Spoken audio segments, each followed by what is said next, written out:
Inception par Brian Lumley. Décembre 1916. Londres, aux abords de Wapping, 1 heure avant l'aube.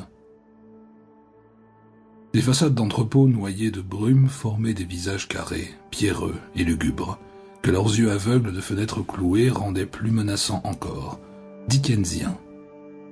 Les pavés des rues riveraines sonnaient du fracas affolé des pas lancés à perdre haleine. À part la silhouette d'un homme qui fuyait, le manteau battant comme des ailes brisées, rien ne bougeait.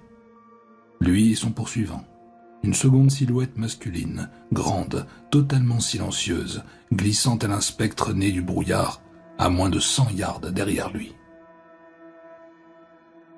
Quant à savoir qui ils étaient, leur nom importe peu.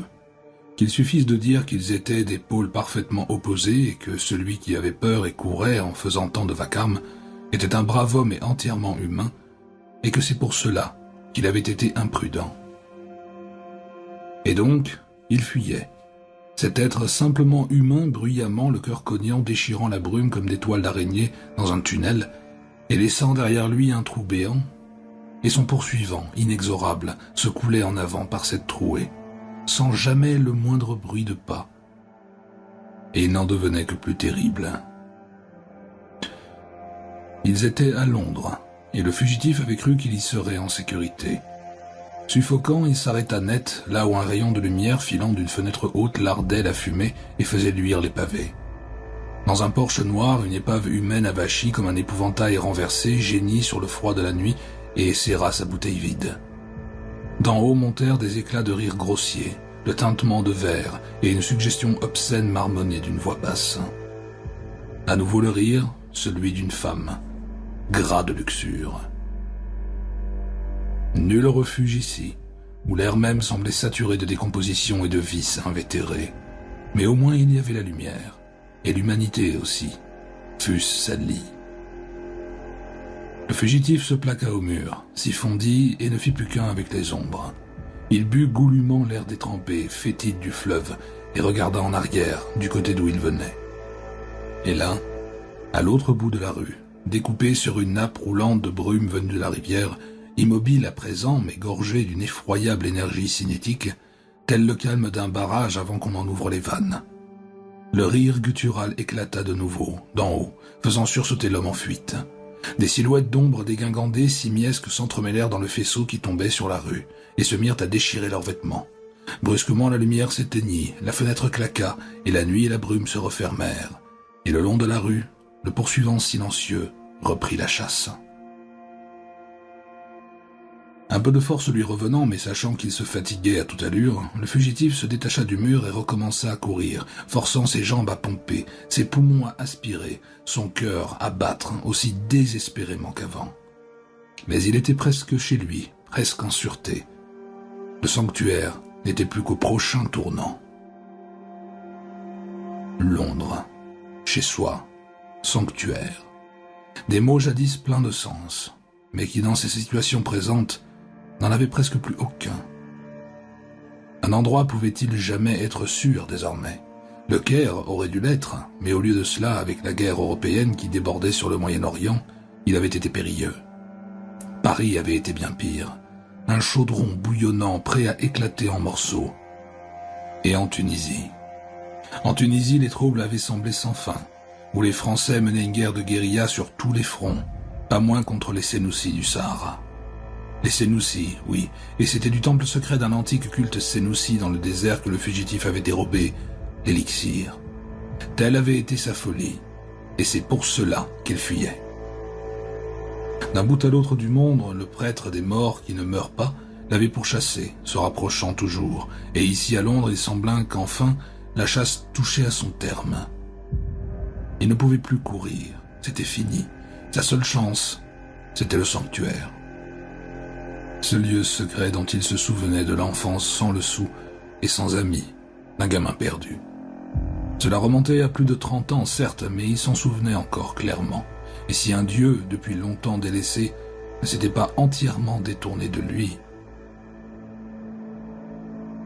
Enveloppé de brume, il prit le tournant, sortit du lacis des rues pour gagner l'épaule du fleuve. La Tamise, avec toutes ses puanteurs, ses poisons, ses rats pullulants et ses égouts sans fin, est son sanctuaire. Rien n'avait changé, tout était exactement tel qu'il s'en souvenait.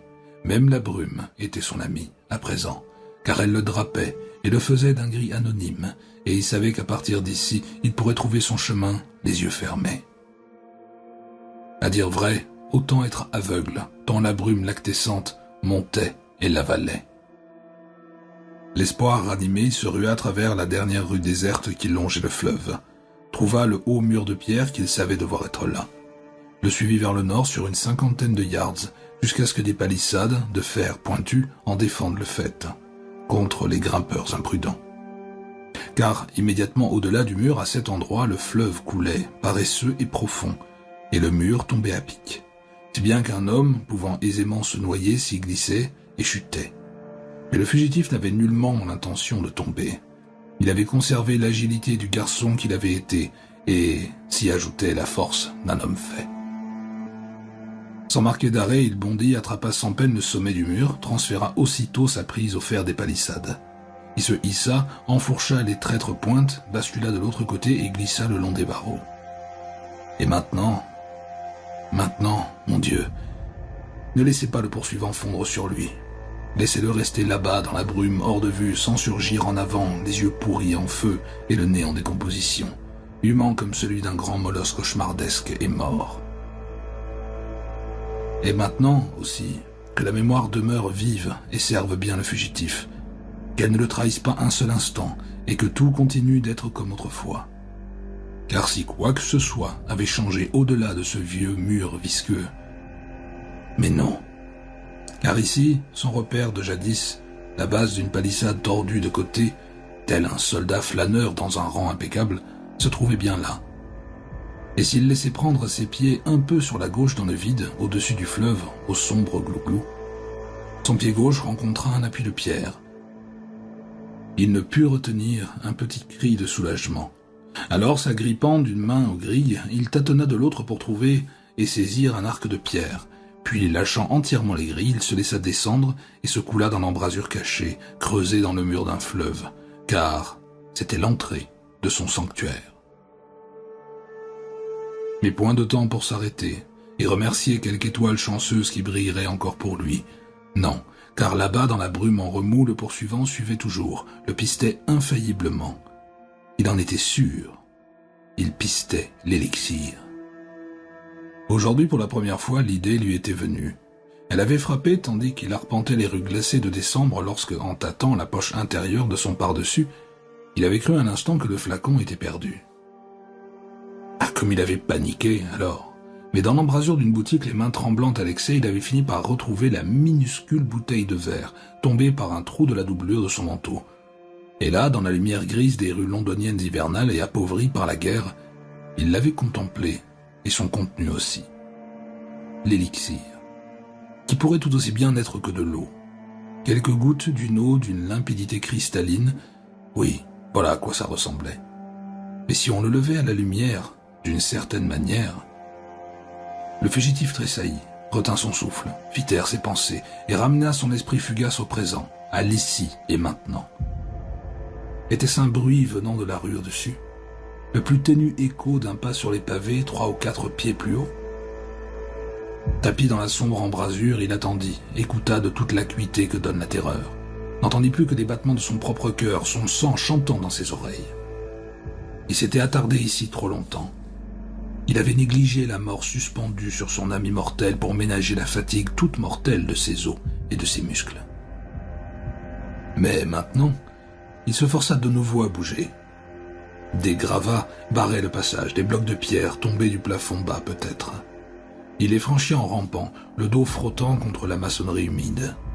Des petits rongeurs velus couinèrent et détalèrent à côté de lui vers la faible clarté de l'entrée, dégringolant dans le fleuve en menu plouf. Le plafond suintait, des coulures de nitre marbraient les murs de plaques faiblement lumineuses. Et lorsqu'enfin le fugitif eut tâtonné suffisamment loin dans la gorge du passage, alors seulement osa-t-il sortir une allumette et la gratter.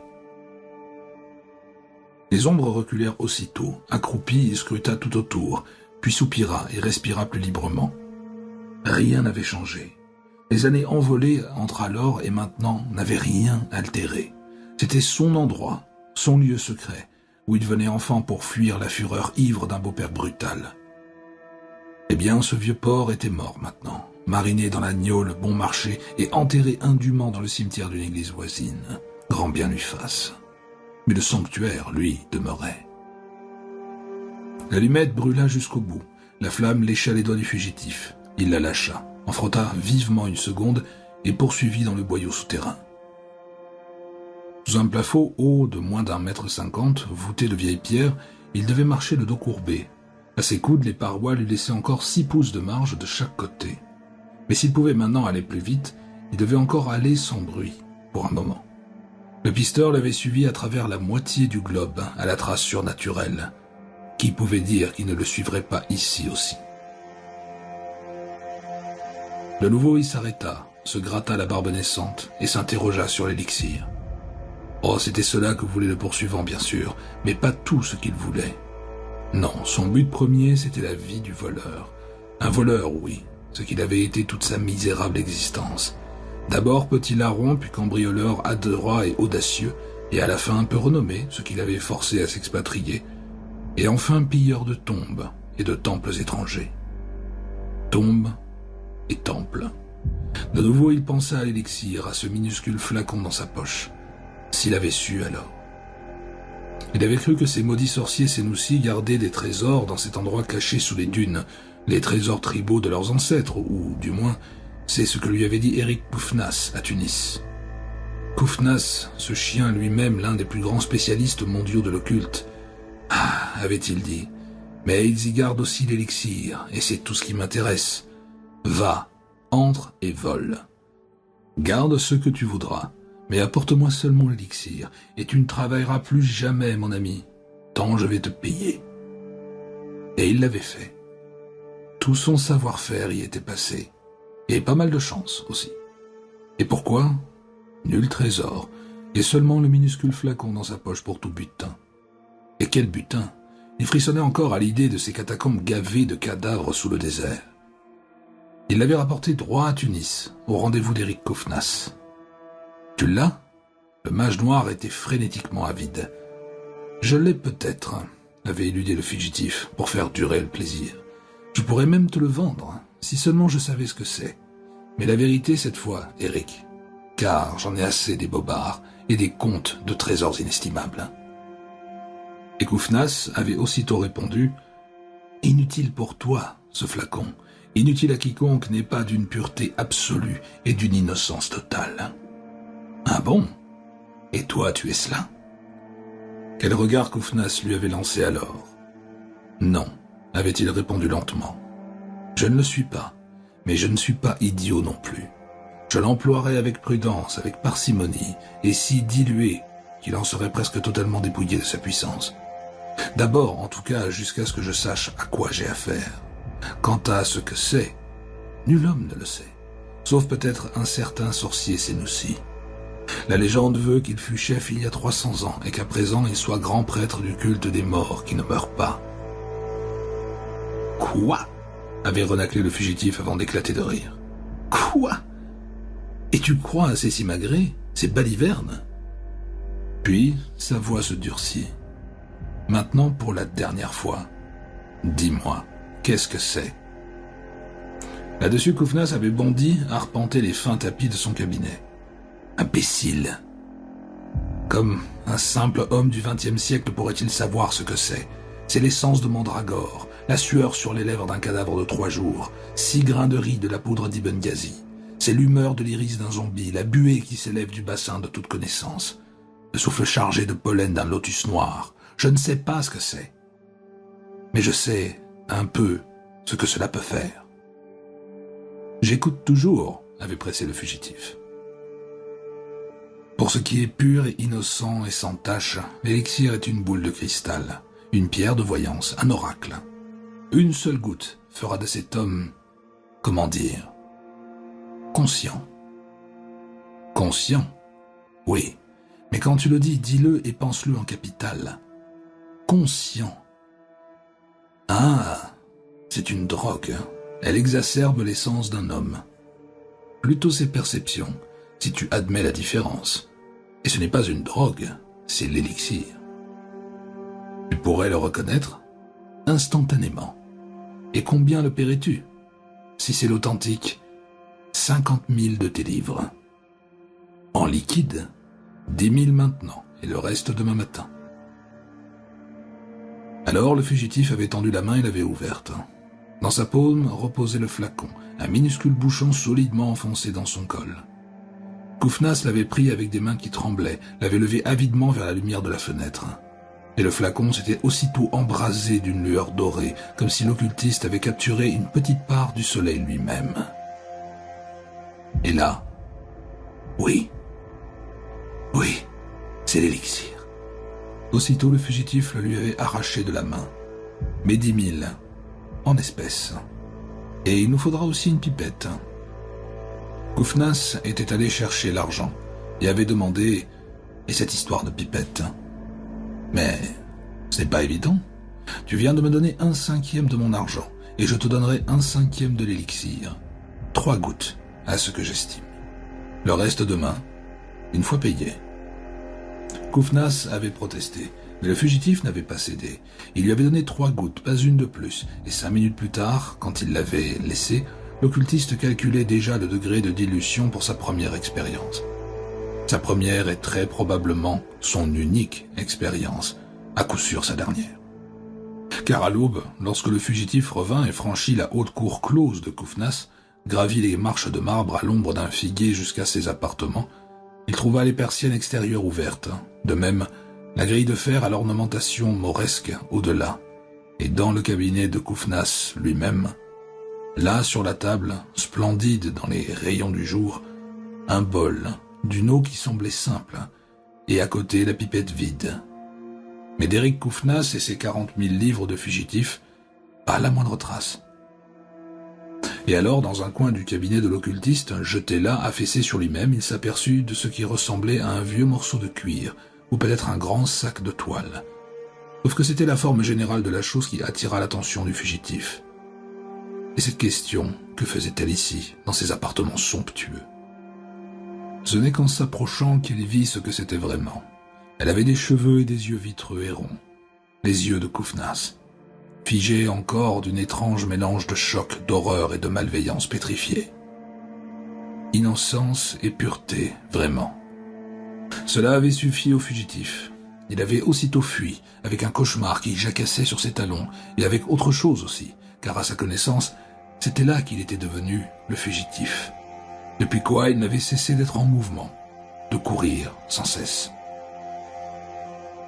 Il ne pouvait plus railler l'idée d'un gardien mort-vivant du temple Sénoussi qu'il avait volé, car en vérité la chose qu'il avait suivie se rapprochant chaque jour et plus encore chaque nuit n'était pas vivante au sens où les hommes entendent ce mot.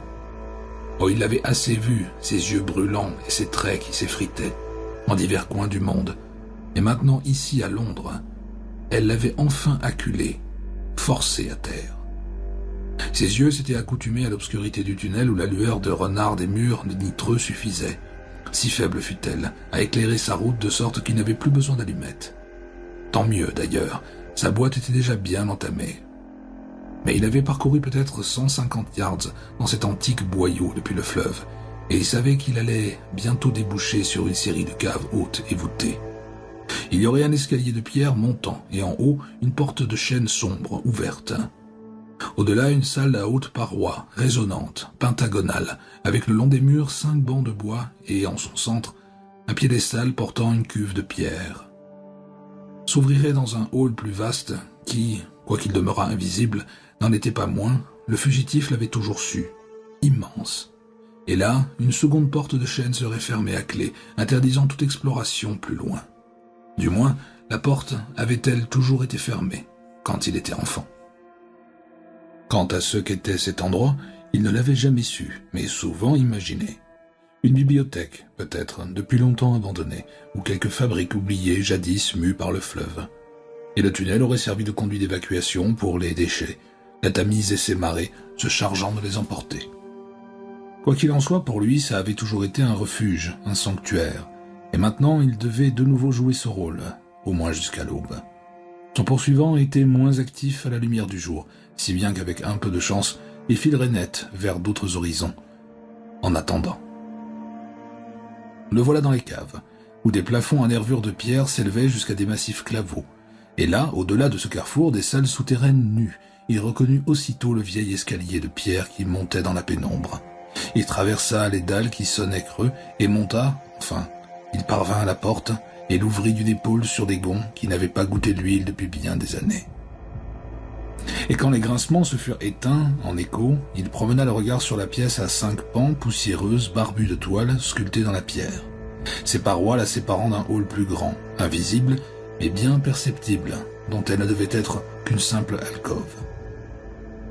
La lumière y était meilleure, encore faible et filtrée par la poussière et par des cordes de toile grise, mais si lentement grandissante à mesure que la nuit glissait vers le jour. Et voici les bancs où il avait tant de fois allongé ses nuits solitaires, et là aussi, au centre, le piédestal et sa cuve, mais drapés à présent d'un linge blanc.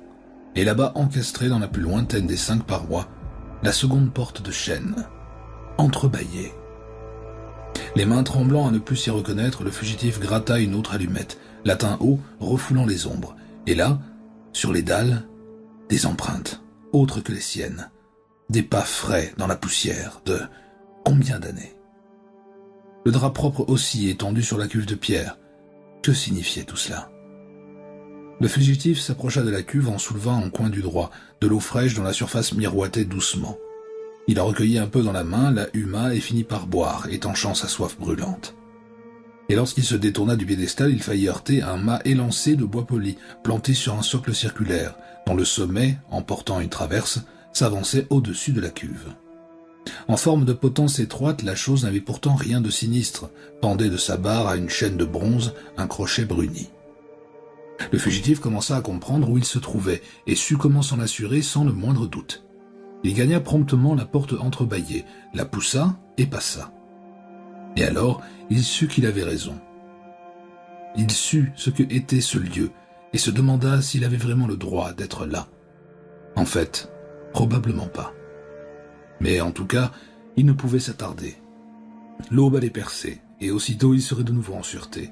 Il avait très très loin à aller avant que la nuit ne tombe encore. Il rentra dans la pièce aux 5 pans, la traversa, s'arrêta au piédestal pour rajuster le drap qui l'avait dérangé, et c'est là qu'une idée lui vint et s'enracina. Il sortit le flacon et le tint dans la pénombre. Faible fût-elle, la lumière suffisait pour que l'élixir se teinte d'une lueur rosée. Était-ce vraiment cela que recherchait le pisteur? Était-ce bien le but de sa poursuite? Oui, cela devait l'être. Mais qu'est-ce que ce ghoul véreux était contraint de suivre? La piste de chair et de sang d'un voleur ou l'objet du vol? Pourrait-on égarer la créature? Et de toute façon, à quoi bon l'élixir maintenant, pour qui que ce fût? Beaucoup de questions et les fugitifs n'avaient pas de réponse sûre à aucune d'entre elles, mais il y avait peut-être un moyen de savoir. Vite, il souleva à nouveau le coin du drap, déboucha le minuscule flacon, détourna le visage et en versa le contenu dans la cuve de pierre. Du coin de l'œil, il vit passer un faible miroitement d'or, comme un ray de soleil égaré sur la surface de l'eau, et le regarda s'éteindre à mesure que s'aplanissaient les plus fines ondulations. Voilà, c'était fait. Il soupira, reboucha le flacon et le remit dans sa poche, et s'éloigna. Il repassa la porte en haut des marches, redescendit l'escalier vers la cave, et de là revint au boyau oppressant, sous terre. L'aube devait être à quelques minutes. À coup sûr, maintenant, le poursuivant avait renoncé à la chasse, s'était dissimulé pour la journée à venir. Les résonances de ses pas emplissaient ses oreilles quand le fugitif refit son chemin, franchit les éboulis près de l'entrée et finit par passer la tête hors de l'embrasure pour regarder le fleuve. Pas tout à fait l'aube, non. Mais là-bas au loin un reflet rosé sur des toits gris qui annonçait le soleil levant. Déjà, la brume redescendait, s'étendre sur la rivière, où elle s'enroulait comme une épaisse crème éthérée. Une gelée courait sur la pierre, peut-être la première de l'hiver. Et le fugitif ignora le froid, tentant à tâtons la main pour trouver un barreau de fer. S'entraîné, il se hissa hors de l'embrasure et commença à grimper. Pour se figer aussitôt, irrésistible doigt serrant ses poignets et le tirant sans effort vers le haut. Le poursuivant, là, au-delà des palissades, cramponné au mur comme une gigantesque sangsue noire. Et lorsque leurs visages furent à la même hauteur, lorsque seules les grilles de fer les séparaient, comme le fugitif aurait crié alors. Mais il ne le put pas, car le poursuivant, transférant ses 2 poignets pris dans une seule serre noire cuirassée, d'une force impossible, lui enfonçant la main libre entre les barreaux, dans le front. Le fugitif sut ce qui se passait. Il sentait les doigts de ce monstre mort-vivant fouiller dans son cerveau, tâtonner parmi tous ses secrets. Il sut aussi qu'il était un homme mort. Les doigts du zombie noir étaient entrés dans sa tête sans effort, se coulant dans la chair et l'os en se mêlant sans douleur. Mais rien ne disait qu'il en ressortirait de la même manière. Et cela pouvait durer aussi longtemps que la créature le voudrait. Quelle fin! L'espoir ne jaillit pas toujours éternellement. Pas quand on regarde dans des yeux comme des charbons sous le soufflet, portés par une chose enfantée en enfer. Le fugitif remplit sa bouche et cracha droit dans ses yeux flamboyants. Les doigts aussitôt changèrent de place dans sa tête, se solidifièrent et furent retirés par les orbites, emportant les globes oculaires avec eux. Sang et cervelle jaillirent en 2 jets, toujours collés au fait comme une sangsue, la chose rejeta la tête du fugitif en haut, puis l'abattit d'un coup, l'empalant sur une pointe. Bras et jambes s'écartèrent en spasmes et retombèrent mous. Il tressaillit, non pas la vie, mais la mort. La maudite créature huma le cadavre de ses narines en loques, et ne trouva rien. Elle l'arracha aux palissades et le jeta en bas. La brume s'ouvrit un instant à l'impact, puis se referma, tourbillonna comme avant. L'aube n'était plus qu'à 1 ou 2 minutes, et la chose morte le savait. Elle savait aussi d'où venait le fugitif, ou du moins d'où il sortait. Comme de la mélasse, son corps se liquéfia et passa entre les barreaux du faîte, pour se recomposer aussitôt dans l'embrasure. Suivant l'itinéraire du fugitif, le monstre se coula dans l'obscurité, le long du passage vers les caves, les traversa et grimpa les marches. Là, la chose s'arrêta, frappée par les premières vagues d'une force inconnue, la présence d'un pouvoir. Mais l'aube approchait et l'élixir restait à trouver. Elle s'écoula jusqu'à la salle aux 5 pans et s'immobilisa encore. Oui, l'élixir était là, quelque part, ici. Mais autre chose s'y trouvait. Le pouvoir était plus fort, insupportable. Moura Dunda Senussi traversa jusqu'à la seconde porte sans laisser d'empreinte. Mais arrivé à la porte, il s'arrêta pour la 3e fois devant quelque chose qui le mit en fureur, quelque chose d'invisible, présent dans l'air et la pierre et emplissant les terres. Et à ce même instant, les premiers rayons du soleil frappèrent les hautes fenêtres poussiéreuses, les pénétrèrent, tombant en faisceaux éclatés à l'intérieur, des faisceaux portant toutes les couleurs de l'arc-en-ciel. L'aube et la lumière qu'elle apportait décuplèrent le pouvoir invisible. La magie de Moura Dunda Senussi commença à affaiblir. Une solidité non désirée revenait et lui donnait du poids, et de faibles traces apparurent sur la poussière là où il titubait en arrière, chassé de la pièce aux 5 pans et sur ses dalles.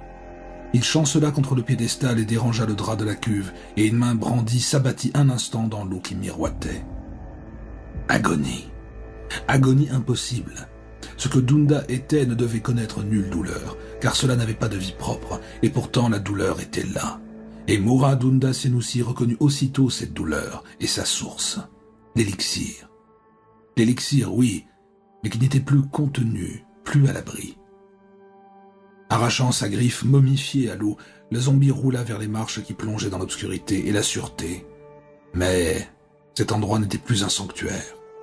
Pas pour tel que Moura Dunda Senussi, mort depuis plus de 270 ans.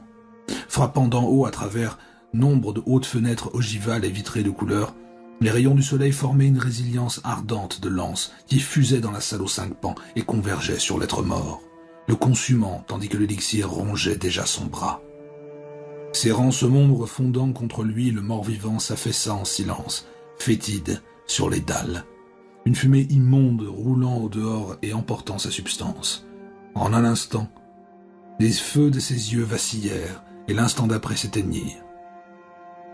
Le dernier unique son qu'il émit fut un soupir de grande paix, trop longtemps différé, et puis il n'y eut plus rien. Un souffle entrant par-dessous les portes de l'antique église dispersa ce qu'il en restait et le mêla à la poussière des décennies. Le soleil se leva et les brumes de Londres se dissipèrent. L'aube devint un clair jour de décembre. Un vicaire du voisinage qui pressait le pas le long des rues riveraines s'arrêta pour regarder sa montre. 10 heures. On l'attendait. Il accéléra, cliqueta de la langue d'agacement. C'était si irrégulier, très irrégulier, mais guère impropre. D'autant que la famille était une bienfaitrice notable de l'Église, et peut-être cela n'avait-il rien d'irrégulier après tout. Tous les enfants de la lignée avaient été baptisés dans la vieille Église depuis plusieurs siècles, une question de tradition, en somme. Au détour d'une rue, s'éloignant du fleuve, le vicaire aperçut l'église, sa flèche dressée contre le ciel, où beaucoup d'ardoises branlaient, ou manquaient tout à fait. Ces beaux vitraux dont certains étaient brisés, mais tous promis maintenant à la démolition, avec le reste de la noble bâtisse. Et l'on appelait cela le progrès. Elle n'en demeurait pas moins consacrée, sainte, une maison de Dieu en bonne et due forme. Pour quelques semaines encore, du moins. Il vit son bédeau, qui filait en rasant les murs, col relevé, s'éloignant de l'église, et le vicaire hocha sombreusement la tête pour lui-même. Ah oui, pourtant il lui avait dit de s'occuper des lieux depuis une semaine déjà, et de ne pas tout remettre à la dernière minute. En s'approchant, le bedeau finit par le voir, et aussi qu'il était repéré. Son froncement de sourcils fit place à un sourire. Il vint droit à lui, radieux. « Ah, monsieur le vicaire, tout est prêt. J'ai passé là-dedans le meilleur de 2 heures. Mais la poussière et les toiles, c'est incroyable. Je suis bien venu plus tôt cette semaine, mais j'avais tant à faire que... » « Je comprends, » coupa le vicaire en levant la main. « Ils attendent ?»« Certes, ils viennent d'arriver. Je leur ai dit que vous arriviez tout de suite. »« J'en suis sûr. »« Eh bien, allons-y. » Un instant plus tard, le cimetière apparut, et là, sur le sentier entre les vieilles pierres, juste sous l'arche imposante de l'entrée, où les lourdes portes étaient ouvertes, le couple lui-même et une poignée d'amis. Ils virent le vicaire presser l'allure, vinrent à sa rencontre ou échangeant les politesses d'usage. La petite assemblée entra dans la haute nef. Le vicaire avait apporté les livres et toutes les formalités préalables. Signature et contre-signature furent promptement réglées. La courte cérémonie commença sans accroc. Enfin, le vicaire ôta le crucifix de son cou et le suspendit au crochet au-dessus des fonds, puis tendit les bras pour l'enfant. Il l'avait fait 1000 fois, à tel point qu'il était difficile, ces temps-ci, de donner un sens neuf aux paroles. Mais elles en avaient de toute façon. Et quoi qu'il en soit, il s'efforça. Et tout fut accompli. Le vicaire plongea la main dans l'eau en aspergeant, fit le signe et l'église semblait retenir son souffle. Mais seulement un instant. La pièce aux 5 pans s'illumina d'un éclat d'or bruni, le soleil sans doute sortant d'un nuage, brûlant à travers les vieux vitraux. Et souriant, le vicaire remit l'enfant en robe de baptême à son père. « Voilà qui est fait, » dit l'homme, fier, bel homme, la voix profonde et assurée, et il présenta l'enfant à sa mère. Une femme rose comme une fleur. Elle posa sur l'enfant un regard d'amour, baisa son front. « Ses yeux, dit-elle, qui ont tant à voir encore. Et ce petit esprit qui a tant à remplir. Regarde son visage comme il rayonne. »« C'est la lumière, dit le vicaire. Elle fait la peau couleur de rose. Ah, mais quel bel enfant, en vérité. »« Oh, il l'est, dit le père, le prenant et le soulevant. Il est si pur, si innocent. Notre petit Titus. Notre petit Titus Crow. »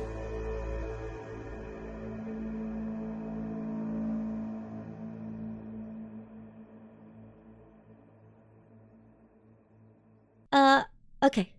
Okay, hold on. I need to move myself so we get to see Annie drawing herself. Hold on. Hold on. We should share our shots again. Oh, she's gone. I see that she's gone and I'm talking to her. So where is the prize of shot?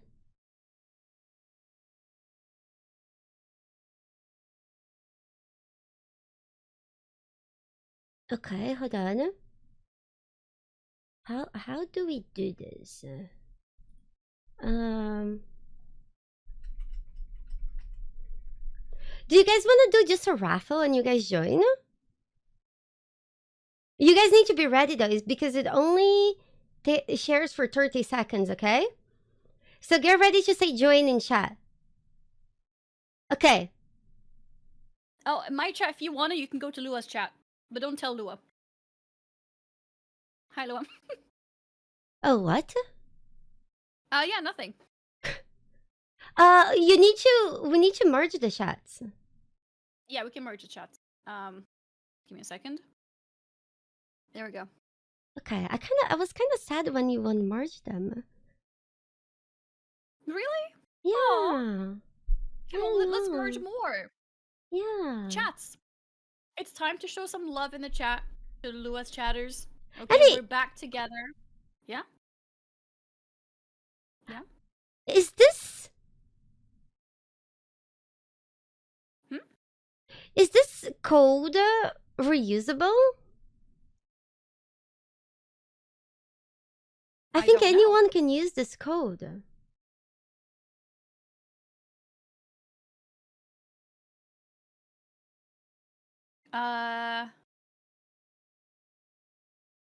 Oh. I So it's for everybody. Yeah. You know what, Duality? You are so kind that you turned the code into a repeatable. Yeah. So everyone can now get it. It's not just one winner. Yep. Well, but I get to share the code because I won. You get to share the code, yes. Okay, You so get the everyone honor. in chat, I